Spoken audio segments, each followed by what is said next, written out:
عندہ علم الساعہ، کہ اللہ تعالیٰ کے پاس قیامت کا علم ہے، یعنی اللہ تعالیٰ نے یہ علم کسی کو نہیں دیا۔ حضرت جبریل علیہ السلام نے آپ صلی اللہ علیہ وسلم سے صحابہ کے درمیان سوال پوچھا، انسانی شکل میں آئے تھے، صحابہ نے پہچانا نہیں کہ یہ فرشتے ہیں، وہ سمجھے کہ انسان ہے، کوئی مسافر آیا ہے۔ متی الساعہ، انہوں نے پوچھا قیامت کب آئے گی؟ آپ صلی اللہ علیہ وسلم نے فرمایا کہ مل مسئول عنہ بعلم من السائل، جس سے سوال کیا جا رہا ہے وہ سائل سے زیادہ اس بارے میں نہیں جانتا، جتنا سائل کو علم ہے اتنا مسئول یعنی جس سے سوال کیا جا رہا ہے اس کو پتہ ہے، یعنی جس طرح تمہیں نہیں پتہ مجھے بھی نہیں پتہ ہے۔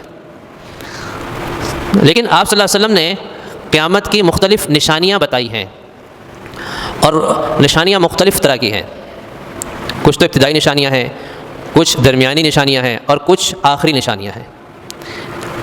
اگر ہم کہیں نا کہ سب سے بڑی قیامت کی نشانی کون سی ہے سب سے بڑی نشانی کیا ہے؟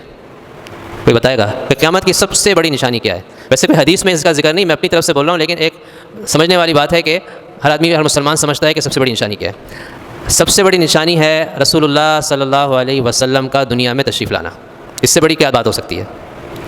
اور آپ نے فرمایا کہ میرے بعد اب کوئی نبی نہیں آئے گا، مجھے اور قیامت کو ایسے بھیجا گیا، پھر آپ نے 2 انگلیوں کا اشارہ فرمایا کہ ایسے مجھے اور قیامت کو بھیجا گیا، یعنی ہزاروں انبیاء گزر گئے، اب کوئی نبی نہیں آنے والا ہے، کوئی نیا نبی۔ تو فرمایا کہ اب میرے بعد قیامت ہی آئے گی، اور اللہ تعالیٰ نے خود قرآن میں فرمایا کہ اقتربت الساعہ، قیامت قریب آ چکی ہے، یعنی جب سے اگر دنیا بنی ہے نا، جب سے انسان دنیا میں آباد ہیں، اس لحاظ سے اگر دیکھا جائے تو قیامت بہت قریب ہے۔ ویسے تو سائنسدان کہتے ہیں کہ اس دنیا کی جو عمر ہے وہ 4.5 ارب سال ہے، 4.5 ارب سال اس دنیا کی عمر، ان کی اپنی ریسرچ کے مطابق۔ انسان تو خیر زمانے میں نہیں تھے، انسان تو ظاہر بات ہے اس کے بہت زمانے کے بعد ہی آئے ہیں، اس سے پہلے تو فرشتے اور جنات تھے، عبادت کیا کرتے تھے، ابلیس انسانوں سے پہلے کا ہے، فرشتے پہلے کے، جنات ابلیس جنات میں سے، وہ عبادت کیا کرتے تھے۔ اللہ نے پھر بعد میں انسان کو پیدا کیا، حضرت آدم علیہ السلام کو، اور حضرت آدم علیہ السلام کو کتنا زمانہ گزر گیا اس کے بارے میں کوئی اوتھینٹک بات نہیں ہے، کچھ نہیں پتا کہ کتنے ہزار سال گزر گئے یا کتنے لاکھ سال گزر گئے، اس کے بارے میں کچھ نہیں پتہ ہے۔ البتہ اس لحاظ سے اگر ہم دیکھیں تو قیامت کا وقت اس کے لحاظ سے بہت تھوڑا ہے، بہت تھوڑا ہے۔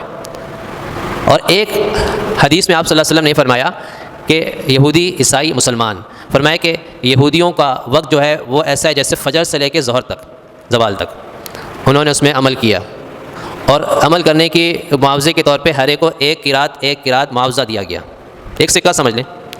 اس کے بعد عیسائیوں کو انجیل ملی، انہوں نے اس پر عمل کیا جیسے کہ ظہر سے لے کے عصر تک کا وقت ہے، اور اس پر بھی ان کو ایک قرات معاوضہ مل گیا، اجر مل گیا۔ اس کے بعد یہ امت آئی، اور اس کے پاس جو وقت ہے وہ عصر سے لے کے مغرب تک کا ہے، یعنی سب سے چھوٹا وقت اس امت کے پاس ہے۔ لیکن جب اس نے عمل کیا قرآن پہ تو اس میں سے ہر آدمی کو 2 قرات دیے گئے۔ تو آپ صلی اللہ علیہ وسلم فرمایا کہ تمہیں وقت تھوڑا ملا ہے، اجر تمہیں زیادہ ملا ہے، کیونکہ یہی کم بات ہے کہ اللہ تعالیٰ ہر ایک عمل کے بدلے میں 10 نیکیاں عطا فرماتے کم سے کم۔ اس پر یہودیوں نے اور عیسائیوں نے اعتراض کیا کہ اللہ انہوں نے تو عمل تھوڑا کیا ہے، تھوڑا وقت عمل کیا ہے، لیکن ان کو 2 قرات دیے ہیں اور ہمیں ایک قرات دیے۔ تو اللہ تعالیٰ نے جواب میں فرمایا کہ مجھے یہ بتاؤ کیا تم میں سے کسی پر کوئی ظلم ہوا ہے؟ تمہیں تو جو کہا گیا تھا کہ 1 قرات ملنا ہے، تمہیں 1 قرات دیا گیا۔ انہوں نے کہا ہم پر تو کوئی ظلم نہیں ہوا ویسے، کیونکہ جتنا ہم نے عمل کیا اس کے مطابق ہمیں جو کہا گیا معاوضہ مل گیا۔ تو فرمایا کہ بس یہ اللہ میرا فضل ہے، میں جس کے ساتھ فضل کا معاملہ کروں، اس امت کے ساتھ میں نے فضل کا معاملہ کیا ہے۔